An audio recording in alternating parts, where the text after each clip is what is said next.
This is Mr. Hanna. Welcome to What the Format. Today we're going to go over how to find the slope. Now, I'm only going to cover the slope today. There's actually, once you find the slope, usually more steps in the process of finding a linear equation.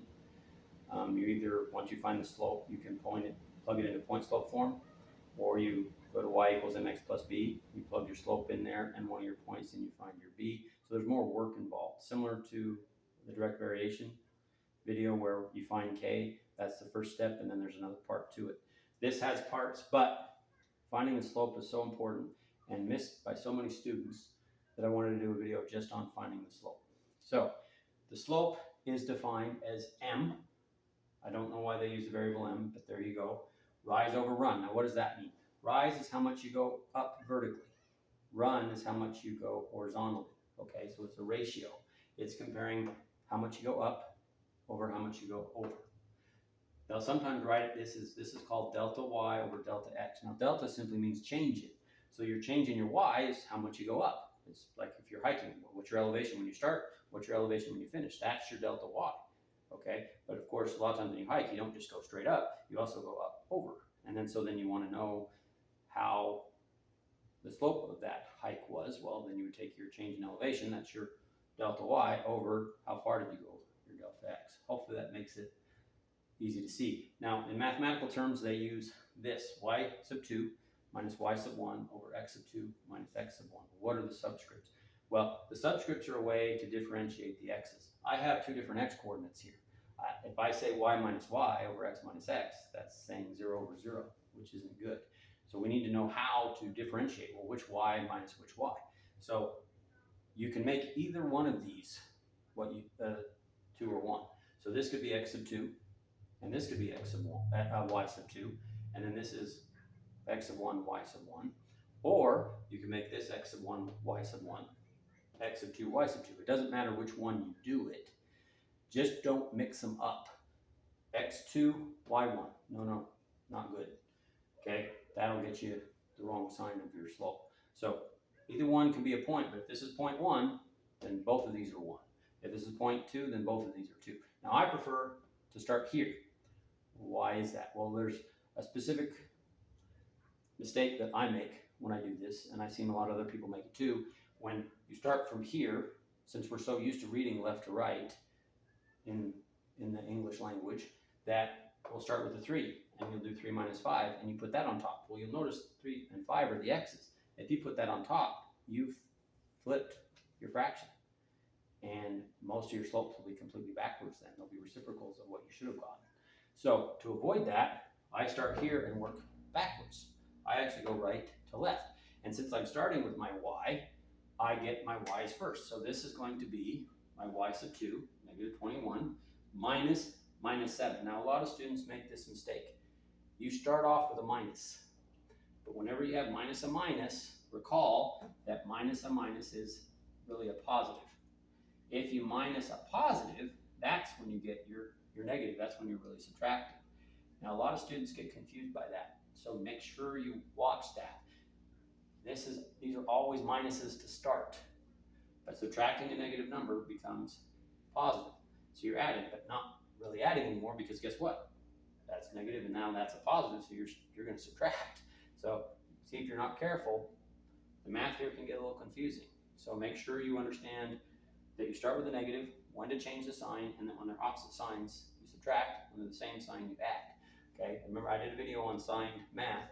Make sure you understand that. Otherwise, you can see where if you went minus 21 minus 7 here and got minus 28, it's completely going to change your answer because it's really minus 14. Okay, so be very aware of that, and that's where sometimes you might need to practice a bunch of times till you get your system down. This is my system I had to practice on until I got it down, and this works for me. I almost never make mistakes with this. Now, we go over, come back to here, 5 minus 3. Again, be careful, don't come here this way and then turn around and go back that way. That's mixing up the points. Like I told you at the beginning, you can't do that. If this is x1, that has to be y1. Now, if you have trouble seeing that, label your points. Make that x sub 1, make that y sub 1. Then that's x sub 2, y sub 2. Really simple thing you can do, and then you just, see, plug it in. That goes in for y sub 2 minus that in there. And then you can see the minus, and then you come up to here, x sub 2, that's your 5, minus your x of 1, there's your 5 minus 3, which gives you negative 14 over 2, which is now then negative 7. And that is how you find the slope. Now, word of caution, lots of different combinations of signs here, okay? You can have 2 positives or 2 negatives or mix them, negative and positive. You can also have fractions. You can also have decimals. And you need to be very careful and make sure that you do each of these one at a time. If you start mixing your math, it really gets, what I mean by mixing your math is when you try to do too many things at once and you don't just focus on one part at a time. You make mistakes. It overloads the brain. And especially when the format of these numbers changes and with all these signs. Because you can see if I had negative 28 over 2, now I'm saying the slope is negative 14. I've doubled the slope. And if you do that, everything you do after that is going to be wrong. And if that's your ACT question or your SAT question, which they often ask, find the slope between 2 points. It's very common. Now you just got the problem wrong. And usually they know that students make those mistakes. So in a multiple choice test, minus 14 is one of your answers. So you think you got it right because you see the answer, you have no idea you missed it. And then you get your score back like, well, why did I do so bad? I thought I did really well. I hear that a lot with students. I thought I aced that test. And then you find it's a lot of these little mistakes. Okay, learn it. You have to learn your algorithm for this problem. How do you think through it? Some students don't like to work backwards. They're fine starting with the x's and they'll go 3 minus 5. Will we get the same answer? Yes, as long as you put the what? 3 minus 5 on the bottom. Then you're going to do minus 7 minus 14. So that becomes a plus. So notice what's happened here.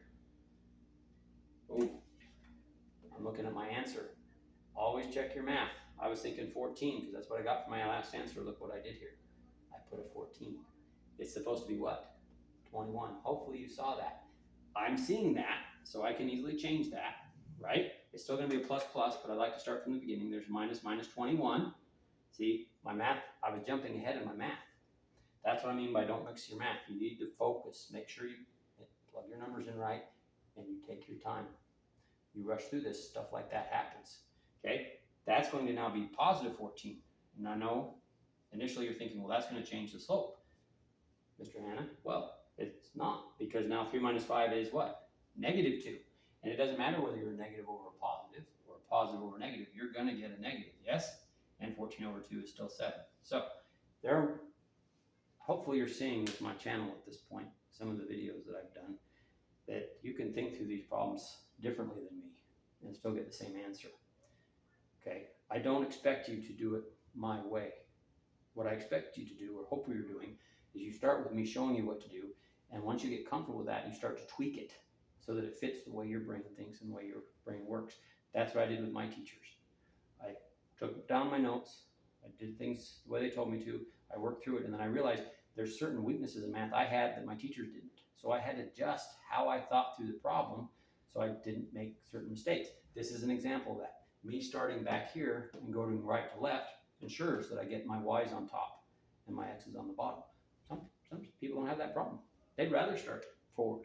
And that's great. If they know that and they know how their brain works, you go that way. You're still following the rule. You're putting the difference in x's on the bottom and the difference in y's on the top. Okay? And you're not mixing up the points, so it doesn't matter. And you can see that it doesn't matter. You still get the same answer. You just need to make sure that you have a system that you have put in your head, and when you're first starting out with slope, when you're first starting out with anything that I show you on my channel, go through it. The first time you go through it, it may not make so much sense. So go through it again, and then again, and again. And what you usually find is about the third, fourth, fifth time, things start to click. By the sixth or seventh, you kind of have a rhythm down.